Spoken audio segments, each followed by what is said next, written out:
Right ఇక బులెటిన్లో మరో బ్రేకింగ్ న్యూస్ అయితే చూస్తున్నాం. ములుగు జిల్లాలోని జంగాలపల్లి క్రాస్ రోడ్డు వద్ద పోలీసులు వాహన తనిఖీలు నిర్వహిస్తుండగా పశువుల అక్రమ రవాణా బయటపడింది.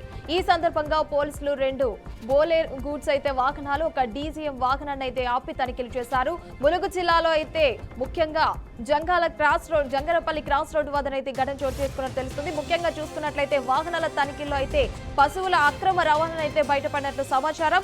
ఇటు ముఖ్యంగా చూసుకున్నట్లయితే 2 బొలేరోలు, ఒక డీసీఎం వాహనాన్ని అయితే పోలీసులు అయితే అడ్డుకున్నట్టు తెలుస్తోంది. ఈ నేపథ్యంలో మనం చూసుకున్నట్లయితే వాహనాల్లో ఎద్దులు, ఆవులు సహా 42 పశువులు స్వాధీనం చేసుకున్నారు పోలీసులు.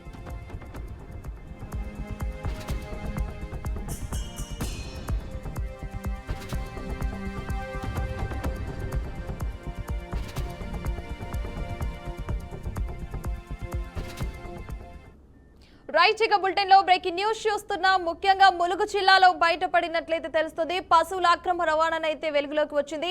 ఈ నేపథ్యంలో ములుగు మండలం జంగాలపల్లి క్రాస్ రోడ్డు వద్దనైతే ఈ ఘటన చోటు చేసుకున్నట్లు సమాచారం. ఈ నేపథ్యంలో మనం చూసుకున్నట్లయితే వాహన తనిఖీలో అయితే పశువుల అక్రమ రవాణా అయితే బయటపడినట్లు సమాచారం. ఇదే అంశంపై మరిన్ని అప్డేట్స్ మా ప్రతినిధి సల్మాన్ అందిస్తారు. సల్మాన్. థ్యాంక్ యూ వర్ష. తెలంగాణ రాష్ట్రంలో అక్రమ రవాణా అంటే పశువుల అక్రమ రవాణా అయితే జోరుగా కొనసాగుతుంది.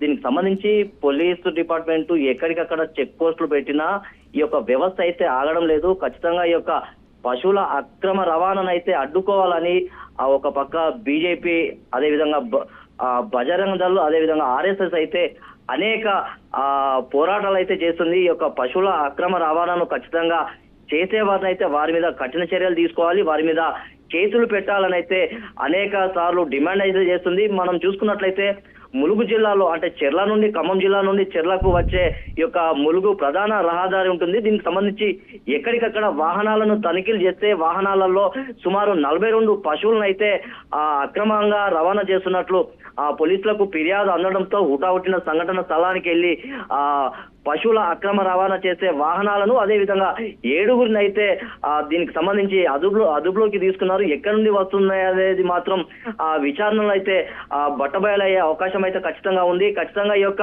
అక్రమ రవాణా చేసే వ్యక్తుల మీద కఠిన చర్యలు తీసుకోవాలని అయితే కొన్ని సంఘాలు అయితే డిమాండ్ చేస్తున్నాయి. ఖచ్చితంగా ఈ యొక్క గోమాతను పూజించే వ్యక్తులు అయితే ప్రధానంగా ఆ యొక్క పశువుల అక్రమ రవాణాను అయితే ఖచ్చితంగా అడ్డుకోవాలని అయితే వీరైతే ప్రధానంగా డిమాండ్ చేస్తున్నారు.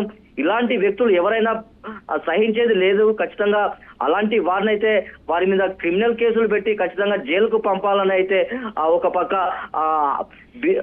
బజరంగ దళ్, అదే విధంగా బీజేపీ నేతలు అయితే ప్రభుత్వాన్ని అయితే డిమాండ్ చేస్తున్నారు.